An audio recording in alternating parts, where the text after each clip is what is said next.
ETF index mutual funds నేర్చుకుని stock మార్కెట్లో రాణించాలనుకుంటున్నారా? వెంటనే ఈ నెంబర్కి కాల్ చేయండి.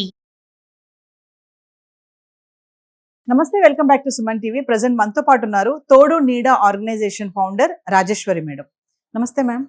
నమస్తే రవీణ. మేము చాలా మంది మగవాళ్ళకు ఉన్నటువంటి ఒక డౌట్ ఏంటంటే, పెళ్ళి అయ్యాక లైఫ్ అనేది అంత ఈజీ కాదు, మాకు చాలా ఉంటాయి, చాలా బేర్ చేసుకుంటూ వెళ్ళాలి. ఇటు వైఫ్ని బేర్ చేయాలి, ఇటువైపు వాళ్ళ అమ్మ నాన్నని బేర్ చేయాలి, కుటుంబ బాధ్యత, ఉద్యోగము, సంపాదన, పిల్లలు, ఇవన్నీ ఉంటాయి. అంత ఈజీ కాదు పెళ్ళి అయిన లైఫ్ అని అంటున్నారు. నిజంగా అంత ఈజీ కాదంటారా? చాలా వరకు కరెక్టేనమ్మా. ఎంచేతంటే పెళ్లి కాకముందు లైఫ్ బిందాస్గా ఉంటుంది. అంటే హాయిగా ఎంజాయ్ చేస్తారు, ఉద్యోగం చేస్తారు, జీతం వస్తుంది, క్లబ్బులకో దానికో దీనికో తిరుగుతుంటారు, లైఫ్ హ్యాపీగా వెళ్ళిపోతుంది, సమస్యలు అన్నవి లేవు. ఒకసారి పెళ్ళంటూ అయిన తర్వాత ఒక బంధం ఏర్పడింది. అదే అందుకే ఈ రోజుల్లో పెళ్ళి అంటే బరువు బాధ్యత అంటున్నారు. ఒక బాధ్యత ఏర్పడింది. పెళ్ళాన్ని చూసుకోవాలి, పిల్లల్ని చూసుకోవాలి, పిల్లల స్కూళ్ళు, చదువులు, డొనేషన్లు. మరి వాళ్ళు పాస్ అవ్వకపోతే ఇంత పెట్టిన డొనేషన్ వేస్టే, వాళ్ళని స్కూల్ మారిస్తే ఈ డొనేషన్ పోతుంది. వీటన్నింటి మధ్యన ఈ బరువు బాధ్యతల చట్రంలో ఇరుక్కుంటారు. ఇవన్నీ తీర్చాలి. ఇంకా ఒక మెట్టు పైకి వెడితే ఆవిడ పెళ్లి కాని నీ చెల్లెలో, పెళ్లి కావాల్సిన తమ్ముడో ఉంటాడు, వాళ్ళ బాధ్యత కూడా ఈయనే చూసుకోవాలి. వాళ్ళు ఇక్కడికే వచ్చి ఉద్యోగ ప్రయత్నమనో చదువునో ఇక్కడికే వచ్చి వీళ్ళింట్లోనే తిష్టేస్తారు, వాళ్ళందరినీ వీళ్ళే చూసుకోవాలి. ఈ బరువు బాధ్యతల మధ్యన ఉక్కిరి బిక్కిరి అయిపోయేటువంటి పరిస్థితి మగవాడికి ఉంది. అయితే ఆడదానికి లేదా అనొచ్చు, ఆడదానికి కూడా ఉంది. నువ్వు సంపాదిస్తే నేను అన్నం పెడతాను, నువ్వు సంపాదించకపోతే నేనేం చేస్తా అంటుంది. సంపాదించాల్సిన బాధ్యత వాడిదే. ఒకవేళ చిన్న ఉద్యోగస్తులైతే ఆ సంపాదన సరిపోకపోతే ఇంకా కష్టపడి ఇంకా పార్ట్ టైం జాబులు చేసి పిల్లల్ని పోషించాల్సిన బాధ్యత మగవాడిదే. భార్యకి ఏదైనా ఇబ్బంది కలిగినా, బిడ్డలకి ఏదైనా ఇబ్బంది కలిగినా వీళ్ళని వేసుకుని ఆసుపత్రుల చుట్టూ పరిగెత్తాల్సిన బాధ్యత మగాడిదే. బిల్లులు చెల్లించాల్సిన బాధ్యత మగాడిదే. అంచేత ఈ బాధ్యతలు, బరువులు మొయ్యడం ఇష్టం లేకనే చాలామంది ఈ రోజులో అసలు మాకు పెళ్ళొద్దు బాబాయ్ అండి పెళ్లి మానేస్తున్నారు.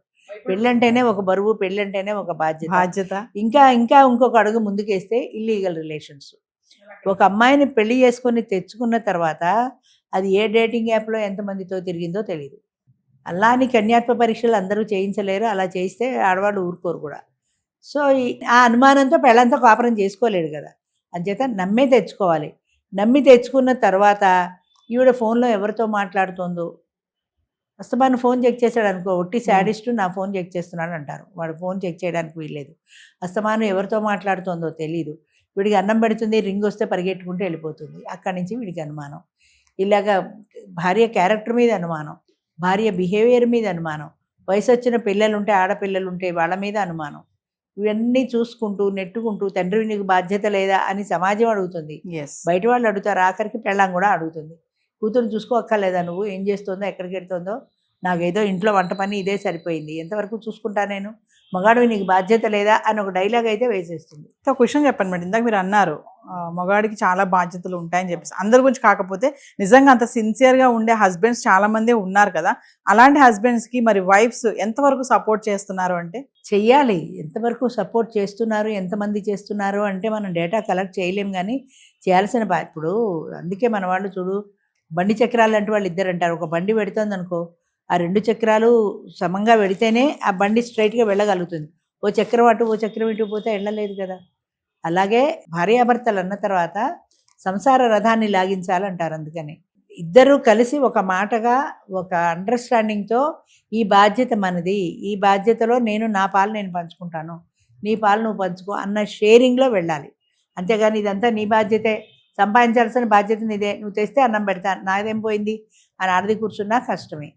అంచేత అలాగే భర్త కూడా నేను సంపాదించి తెచ్చి ఇంట్లో పడేస్తాను, కానీ ఇంటి బరువు బాధ్యతలు అన్నీ నీవే, నాకు సంబంధం లేదు, పిల్లలు, చదువులు, హోంవర్క్లు అన్నీ నువ్వే చూసుకోవాలి అని అన్నా కష్టమే. ఇద్దరూ కలిసి ఒక అండర్స్టాండింగ్తో ఈ సంసారాన్ని మనం మొయ్యాలి, ఈ భారాన్ని మనం మొయ్యాలి, ఈ బాధ్యతను మనం వహించాలి, ఈ పిల్లల చదువులు పెళ్ళిళ్ళ వరకు మనం ఇద్దరము ఒకే మాటగా ఉండాలి, ఒకటే కట్టుబాటుతో నడిపించాలి జీవితాన్ని అనే ఒక అండర్స్టాండింగ్తో పెడితే ఆ జీవితానికి గొడవలు రావు. ఒక కేటగిరీ వైపు చూసుకుంటే మేడం, ఇప్పుడు జనరేషన్ అబ్బాయిలే కానీ అమ్మాయిలే కానీ ఏంటంటే, ముఖ్యంగా అబ్బాయిలు తీసుకుంటే పెళ్లి అంటేనే భయపడిపోతున్నారు. నిజంగా మీరు అన్నట్టుగానే మనం గతంలో ఒక వీడియో కూడా మాట్లాడుకున్నాం, పెళ్లి అంటేనే భయపడుతున్నారు. 30-40 తర్వాత 40 వచ్చినా కూడా కొంతమంది పెళ్లిళ్ళు చేసుకోవట్లేదు. చాలా ఎందుకు వచ్చిన తలకాయ నొప్పి, టెన్షన్స్, ఇవన్నీ కూడా ఇద్దరిని, మళ్ళీ ఇంకోటి ఏంటంటే తల్లిని భార్యని కూడా మేనేజ్ చేయాలి, అదొక పెద్ద సమస్య.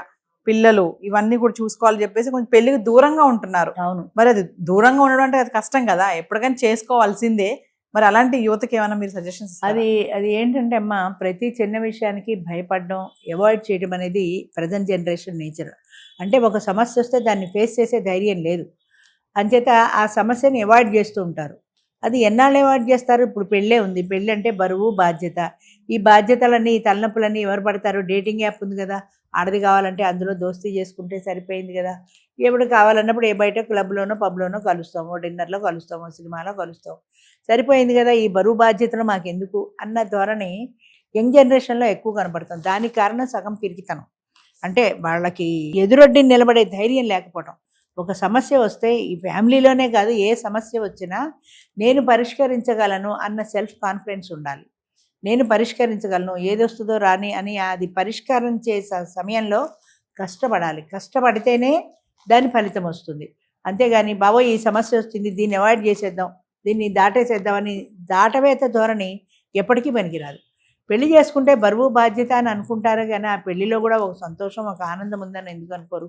భార్యతో కలిసి జీవించడంలో ఆనందం ఉంది, భార్యతో కలిసి సినిమాలకు షికార్లకు వెళ్ళడంలో ఆనందం ఉంది, నీకు అనారోగ్యం వస్తే భార్య సేవ చేస్తుంటే ఆ సేవలు పొందడంలో ఆనందం ఉంది. ఇవన్నీ కాకుండా ఆ డేటింగ్లో కాల్ గర్ల్స్ రారా, గర్ల్ ఫ్రెండ్స్ లేరా, ఇవన్నీ ఎందుకు అనుకుంటే, గర్ల్ ఫ్రెండ్ నీకు ఎంతవరకు సంతోషాన్ని ఇస్తుంది? కొద్దిసేపే ఇస్తుంది, కొద్ది సమయమే ఇస్తుంది. ఆ తర్వాత ఇంటికి వెళ్ళిన తర్వాత నీ భార్య నీకు లేనప్పుడు నీ ఒంటరి జీవితమే కదా. ఈ ఒంటరి జీవితాన్నే ఎందుకు ఇష్టపడుతున్నారంటే ఈ బరువు బాధ్యతలు మొయ్యలేక. ఈ బరువు బాధ్యతల్ని ఇది నా బరువు అని కాకుండా ఇది నేను చెయ్యాలి, ఇది నా బాధ్యత అనుకొని చేయగలిగినాడు అది కష్టం అనిపించదు. ఒక సమస్య వస్తే ఆ సమస్యను ఎదుర్కొనే ధైర్యం ఉండాలి, దాన్ని ఫేస్ చేసే ఆత్మవిశ్వాసం ఉండాలి. అది లేకుండా దాటేసే ధోరణి, దాటవేత ధోరణి ఎప్పటికీ మంచిది కాదమ్మా. ధైర్యంగా ఉండాలంతే. Thank you.